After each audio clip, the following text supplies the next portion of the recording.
World's biggest astrology community in Tamil. Online Astro TV, வாழ்வின் வெளிச்சம். Online astro டிவியை கண்டு மகிழுங்கள்.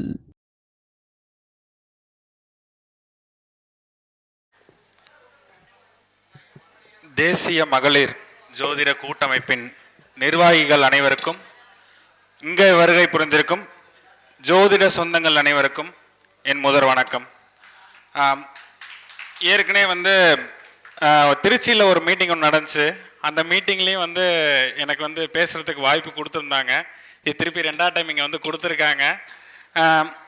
இன்றைக்கி நான் உங்களுக்கு இதில் வந்திருக்கிறது எல்லாமே பார்த்தீங்க அப்படின்னா ஜோதிடர்கள் தான் இருக்கீங்க, ஜோதிடர் வாஸ்து நிபுணர்கள் தான் இருக்கீங்க.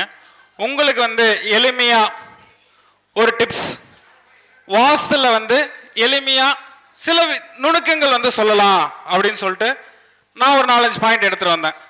ஸோ அது என்ன அப்படின்னா, இன்னைக்கு நடைமுறையில் மனிதனோட அடிப்படை தேவைன்னா என்ன சொல்லுவாங்க? உண்ண உணவு, உடுத்த உடை, இருக்க இருப்பிடம். இந்த 3 தான் அடிப்படையாக சொல்லுவாங்க. ஆனால் இன்னைய காலகட்டத்தில் 4ஆவதா ஒரு அடிப்படை தேவை இருக்கு. அது என்ன அப்படின்னு கேட்டிங்கன்னா, நம்ம அன்றாட பயன்படுத்தக்கூடிய வாகனம். அது 2 சக்கர வாகனமாக இருக்கலாம், 4 சக்கர வாகனமாக இருக்கலாம். இது 4ஆவது அடிப்படை தேவையா இன்னைக்கு ஆயிடுச்சு. இன்னைக்கு வண்டி இல்லாத வீடு ஏதாவது இருக்குங்களா? கார் இல்லாத வீடு இருக்கா? கார் இல்லாத வீடு கூட இருக்கலாம். 2 சக்கர வாகனம் இல்லாத வீடு இருக்கா?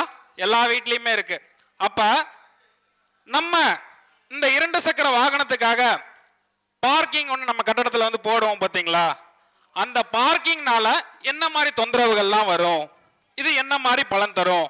இது எந்த திசைக்கு இந்த பார்க்கிங்கை போர்ட்டிகோல இன்னைக்கு வீடு கட்டணும்னு ஆசைப்படுற அத்தனை பேருமே போர்ட்டிகோல ஒரு கார் ஏற்றி நிப்பாட்டணும் அப்படின்னு ஆசைப்பட்டுதான் இன்னைக்கு வீடே கட்டுறாங்க.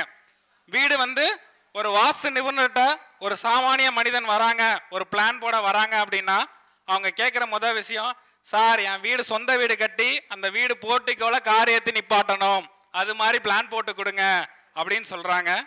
இந்த பிளான் இந்த வண்டி வாகனம் நிறுத்தக்கூடிய பார்க்கிங் ஏரியா போர்ட்டிகோல என்ன திசையில் அமைஞ்சா என்ன மாதிரி பலன் தரும் அப்படிங்கிறத பத்தி பொதுவா சொல்றேன்.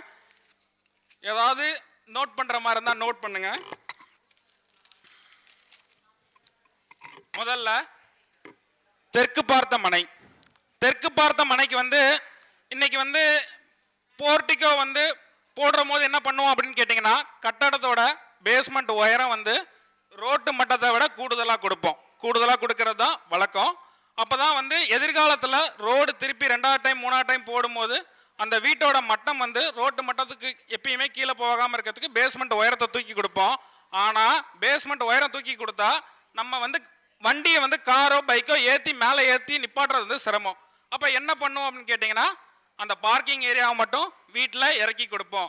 அப்போ இந்த இறக்கி கொடுக்குற பார்க்கிங் ஏரியா எந்த திசையில் உள்ள மனைகளுக்கு இறக்கி கொடுத்தா பலன் தரும் அப்படின்னு கேட்டிங்கன்னா, வடக்கு திசைக்கும் கிழக்கு திசைக்கும் இந்த பார்க்கிங்கை வீட்டோட பேஸ்மெண்ட் மட்டத்தோட இறக்கி கொடுத்தீங்க அப்படின்னா இது பலன் தரும்.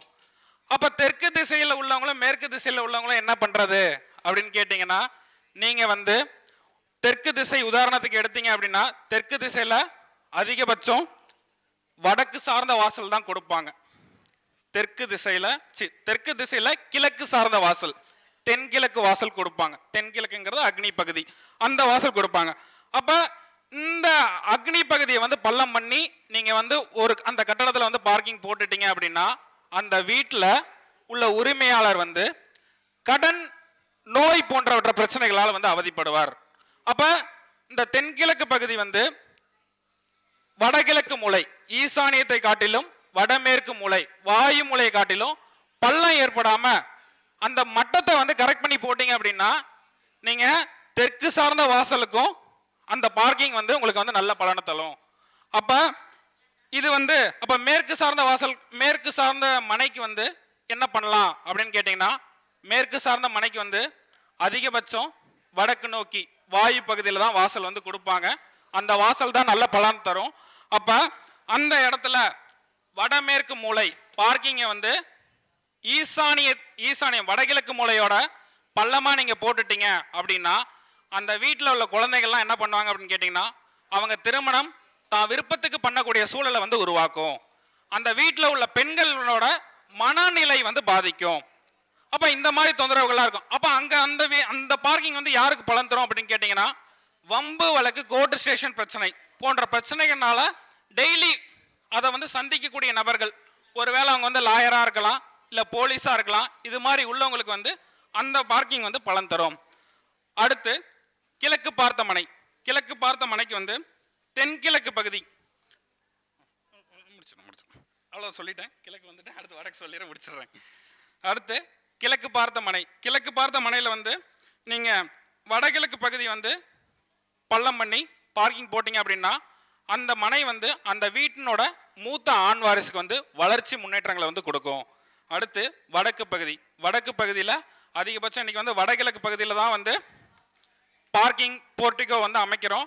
அப்போ அந்த வடகிழக்கு மூலையிலே கொண்டுட்டு போய் வண்டி வாகனங்களை நிறுத்தாமல் அந்த வீட்டினோட தலைவாசலுக்கு மேற்கு பக்கம் நீங்கள் வந்து வண்டி வாகனங்கள் நிறுத்தினீங்க அப்படின்னா இது வந்து நல்ல வளர்ச்சி முன்னேற்றங்களை கொடுக்கும். வாய்ப்புக்கு நன்றி கூறி விடைபெறுகிறேன். நன்றி, வணக்கம்.